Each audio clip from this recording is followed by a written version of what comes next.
Get paid better than the podium. Yeah! All right, we're watching hecklers at Cross Racing. Yes, this is the Trek Cross Cup Cat 4-5 in Waterloo, Wisconsin. It's day 2 because I have a real job and I couldn't get registered for the Sunday race because I was full up. It was super fun time, as you can see there. I met some legends. It was just a great time. So this video is basically just to do an analysis of this cross race. This is my 3rd cross race ever. It's my first road season that I ever did. I did a couple road videos, and now I'm doing some cross videos. This is my 3rd cross video, so maybe I'm trying to find some lessons to learn from these videos and where I suck, and maybe you can give me some constructive criticism on why I suck. So the format basically is I'm going to tell you some goals that I had going into this race, some prep, and then some lessons that I learned. So in terms of goals, I really just wanted to keep moving up. Just like in my road races, if you're not moving up, you're moving back. So I really tried to focus on that during this race.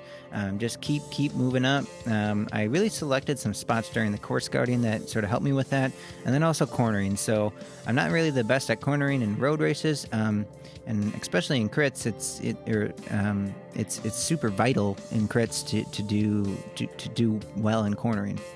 So some of the gear prep I actually had some new wheels with some tubular Dugas tires and the 38mm size. And the tire pressure was really important. So, I got a tire pressure gauge off of Amazon the day before, and I went off of the formula of weight divided by 10 plus 5, which means I was at around 24 psi, and I think I went up to 28. I had a different pressure in the front and back. In the back I had a little bit more, in the front I had a little bit, front I had a little bit less. Yeah, in the back I had a little bit more because I'm 190 pounds.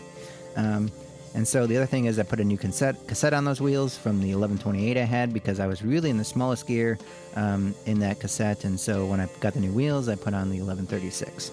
I was pretty proud of my number sticking. Maybe I'm a little OCD, but I'm a little crazy. Yeah, I'm getting that number right and nice and flush against the jersey. So I woke up super early and the sunrise was sweet. Yeah, I was up at like 5:30 because I had to drive from Milwaukee to Madison, which is an hour drive, and then I didn't register early, so I had to register same day, which put me at like starting position of like 140 out of like 150 maybe riders. So I was way in the back, as you can tell from my startup. Some of the race prep, I was really packed and ready to go the night prior, so I could just get up and go and have some coffee. I was able to scout the course, which I think was super important, and I only got like 2 laps in, and I wasn't really able to get off my bike, but I was able to take it at speed and then find that I crashed out, and so I lowered my tire pressure. I also found some spots that were pretty ideal for moving up potentially, and my warm-up wasn't all that great. I was warming up on some pavement. I thought maybe like it would wear out my tires more, but when that's all you got, it's probably better than getting your bike all dirty. And I didn't have a power meter, which I'm so used to when I warm up. So I tried to do a little bit more just spinning and some higher cadence aerobic stuff so that I didn't like burn out my anaerobic system before this race, and I was really short and fast. So as you can tell, my position, because I didn't register and I had to register same day, was like super far in the back. And just like in kart racing, I know how hectic and crazy and important the beginning of the race is, and how that can sort of almost in some ways just determine your entire race. And I think that's like almost more so prevalent in cross racing, where, or not prevalent, just important in cross racing, right, is I have to now go from 140th to first place. That is a lot of riders to get behind, and when it's super congested like this, you can't take the best lines, you slow down, someone crashes ahead of you, you crash into them, as I experienced last race, which I'll maybe have a video on up until the point where I crashed. So, again, the starts have got to be nuts. You got to go kamikaze. You just got to go. You got to want it. You got to go. And I'm not doing that very well in this start. So, stuff like this where there's, a good decent gap between me and the guy ahead of me. Sort of like, I feel like in some ways that's sort of like similar to crits, and in other ways it's very different in cross racing, where you're not drafting anyone, but it's more of a psychological game. Somebody else picked up that wheel, or somebody else got into that gap, like this guy ahead of me, and now he's in that position versus me. So it's a little bit different, I think, in cross, where, yeah, you can let some gaps open, but it's really just because other people can get ahead of you. And what happens when you do that is, as you can tell in the bottom far right, it's good, you get pretty far behind. So we're just going to go do one lap preview here at full normal speed. Take the inside line here, and look, you can tell there's 2 people there, maybe 3. Let me pass that by taking that inside line there. So that was a pretty okay choice there. This corner, for some reason, I take wide a whole bunch, and I take it tight. I think maybe the last lap inside versus the outside line there. So, that was probably a fail on my end. This guy, I think, waves us through for some reason. I don't know if he had a mechanical or something, but it's important to recognize people ahead of you and where to jump up. So this section was a little interesting. We had a dry section here, but there's 3 lines, and you can see there's 3 different people taking that. Far right was the inside line. The middle had a little bump in the middle, as you can see right here, which he had just hit, and so the middle was not very good, and the outside was not that great either, because then there's another little bump right there, and it was not ideal to be on the middle or outside line there. So I take the inside the rest of the course, but with how many people there were there, I couldn't do it. This guy gets off pretty early. I've been learning this, again, not to be disrespectful for this rider, but I do the same thing, and I find that it's probably best to dismount like as close to the barrier as you can, so you can just keep running. And this is what that barrier looks like. Just a couple logs. When it got wet and muddy, it was darn near impossible to ride up. Some people did ride it up, like some of the pros. But of course, during the elite men, they couldn't. As you can see here, it just got super muddy. This is what it should be in the perfect world. I mean, look at how smooth that is. It's just unreal, and I wish I could do that, but I can't. So the women did the same thing. Here's just another view of it. Slip, fall, crash. I think 2 nerds actually fell at that section and lost some time. So it's not necessarily easy, but it causes some issues. And you can see here, this guy's running up, and I was able not to I couldn't dismount very well there. You can see there's like 4 or 5 guys that just passed me.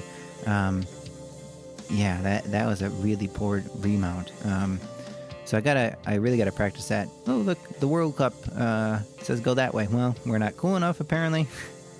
And I'm kind of glad we're not cool enough, because that would have been really, really, really difficult. If you watch the elite men or the elite women, you can see that looks really crazy hard. No, thank you. So this section, everyone is dismounting early, and when you get whole bunch of people ahead of you kind of have to do the same, but it's probably ideal to just run up to it. And then when it's super muddy, you got to be a little bit careful, because it gets super slippery, as you can see there. And then for some reason, I start first lap here, I'm running this up, and so did a whole bunch of people. And actually, one of the spectators, he was like, "Hey guys, you can ride this. Let's go." And I was like, man, that guy probably knows what's going on here. I should be riding up that. Why am I running that? So after that first lap, recognized, hey, yeah, let's do that. And so I think you'll see the rest of these laps, which are sped up in some sections. You'll see that, I do take that. Look at this. I go from outside and go in. Take the apex there. That was a pretty decent. You get a little bit more speed into that corner, but it was a little bit muddy, so you had to be a little bit careful. Go under the flyover. And then this section here, you could catch some air on this. It felt like a BMX jump. Of course, you didn't want to do that when you're racing, but some people did. And when it gets super muddy, it gets even more dangerous, because it was just a super steep. But you obviously want to go with the rut there, as I did, and you can take that little jump without having to do a backflip or 360 or whatever cool shit you do. Wasn't what I was going to do on that. I was just taking it as smooth as possible. Here we go with some cornering. Pull up, but this guy makes a little gap, and I should be just, up there. I'm not burning my energy to get up there, but you got to be a little careful. You can't just burn everything to be up there, especially since no one's drafting. Now, this section is a section that I felt I could move up. When it's super muddy like this, maybe not so much, but at least in my race, it was super dry, as you can tell, and I was going all out here. So this was the section during the course prep that I was like, you know what, somebody's going to slow up there, and it's a little bit downhill. You can take a ton of speed into it, and move up. So there's a guy who's about to crash way up here. Yeah, right there. Bam. He hit actually pretty hard. So you do have to take that corner somewhat carefully, because then you'll crash like that, which means a lot of braking, and that's really not ideal because that's lost power for no reason. I try to avoid that, but in some scenarios, if you can move up, it might be worth it. So this section, you could take a good amount of speed into this section, and you just sort of ride up this fairly quickly. There's a little bit of roots that you could catch, but not too many. Yeah! And then there's some good heckling with some guy catching some fish with some dollar bills. So that was funny. You got to shift though before you hit that section so that you could get up that little hill.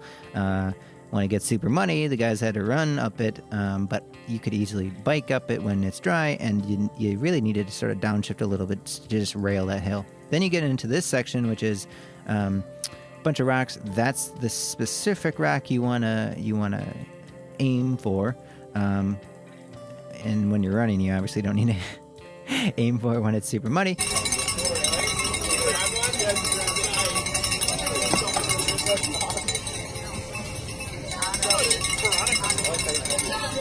So that rock right there actually got loose in the race after mine, the women's race, and became a little bit dangerous, but you could easily ride that in most all situations. This one I sort of take the inside every once in a while because I just felt like the grip was a little bit easier and faster, and that makes you in a better position to move up like I do here. But that was a little bit slippery because you go down that hill at a decent speed, and most of that is a little bit muddy. It wasn't raining before this race, but it was wet, and it rained after my race and then the rest of the weekend, so everyone else had a good time on this course.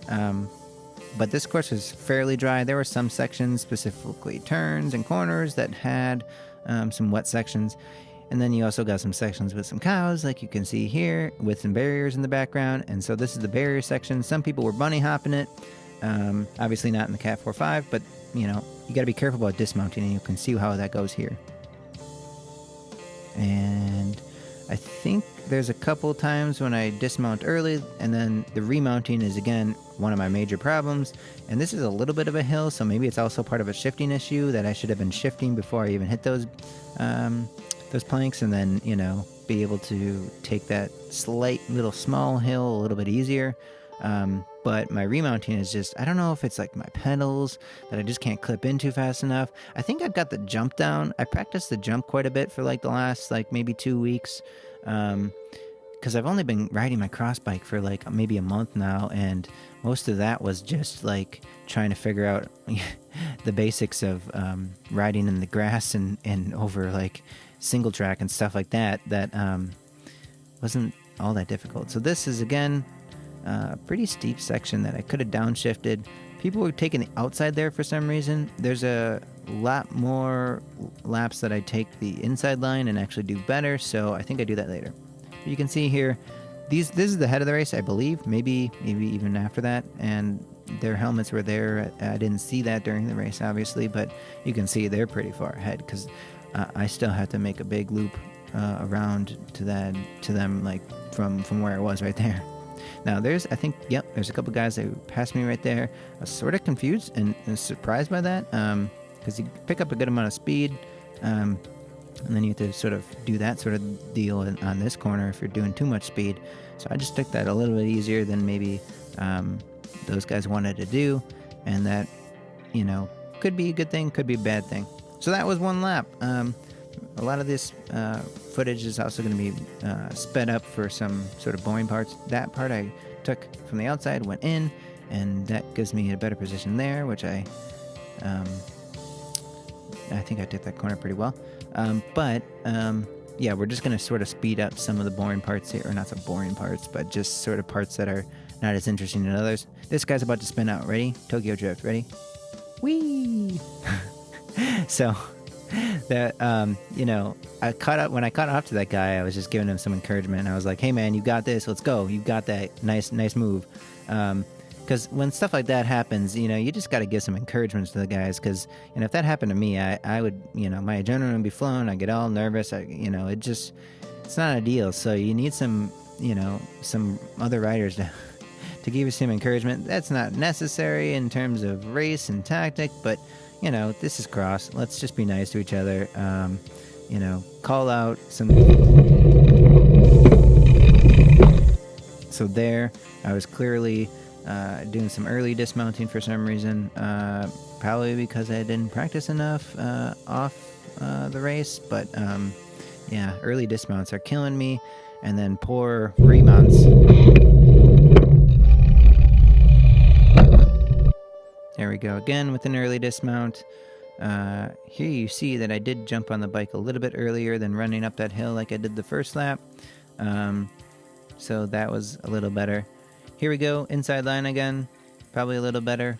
That's maybe with a little bit more grip, and that makes you move up one position, which isn't much, but can mean the difference between getting to the next group or not. So, but here you go. There's a good gap between me and the next group.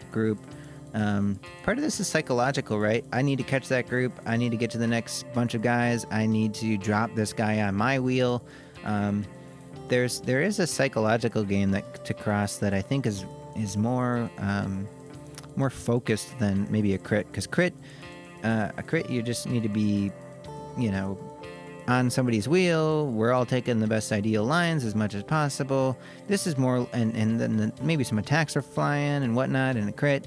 But in a cross race, you're just sort of like racing yourself almost, where you gotta keep some pacing. You gotta make sure that you're taking the corners. You just gotta be focused on every moment in a cross race, which is sort of a surprise to me because, especially near the end where you're just trying to empty your tank and you're all sort of wiped out, it gets even more difficult.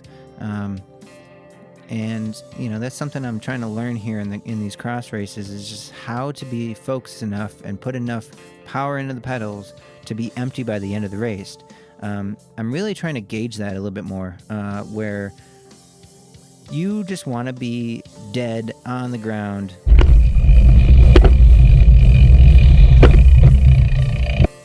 Pretty okay dismount there. Remount again, gonna be terrible. But again, this idea that you want to be empty by the end of the race. I just haven't had that the last couple of races, and maybe that's just me being weak or something, weak-minded, so to say.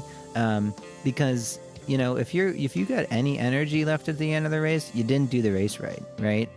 That's at least my thought process, and my philosophy is I want to be empty and dead by the end of the race.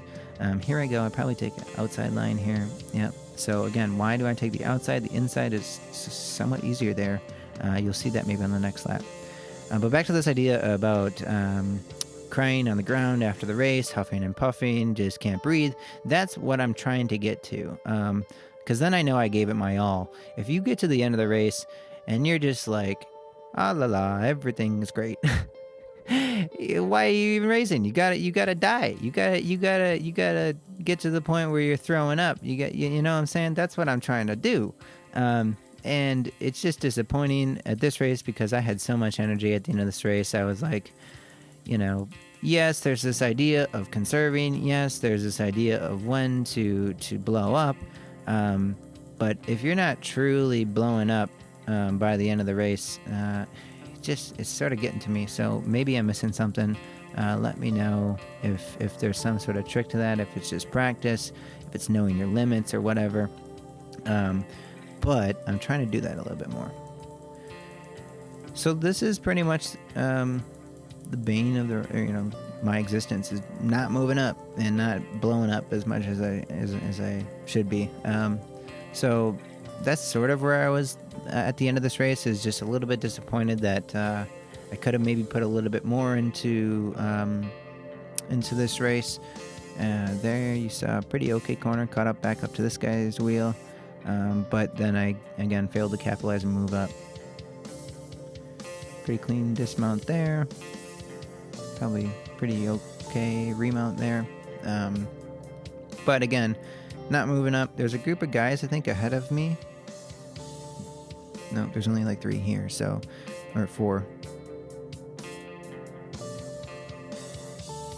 And here I go with my remounting. Complete stop, or really slow right there, really slow, which causes some problems. 2 guys just passed me right there. You're putting out a lot of energy too if you're starting on your bike from a standstill. So maybe that's part of my practice regimen that I'm going to be doing, is just getting that bike running before I jump on it and then clipping in. I'm thinking the clipping in is the hardest part for me right now. I've had road cleats forever, clipping in for the road bike, but with the mountain bike SPD pedals and shoes, it's just a different game of practice. So, especially when you're tired and exhausted and jumping on the bike and somehow landing perfectly and then clipping in, it's just a game of practice. And here I go. And when I move up right there, I think that guy was like, nice. Which is just encouraging. You know what? If this is a cross race, have some fun with it. If someone's passing you, or someone does something cool like a bunny hop or a front flip or whatever the hell, just call it out.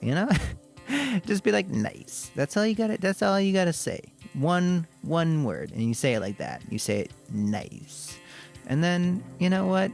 It just made my day. I felt great. I was like, you know what? I'm going to go even harder right now because that guy thought that passing move was freaking nice. So, you know what?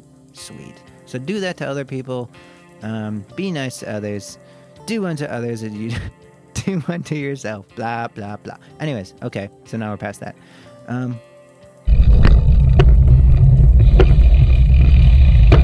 Way too early of a dismount again. This same broken clock. Look at this remount. Ooh, almost into the barriers with that remount, so it just keeps getting worse. Maybe it's just because of tiredness. Or maybe right there I could have been down, shifting before I even hit those barriers, and that little hill area would not be as sort of slow, high torque kind of situation.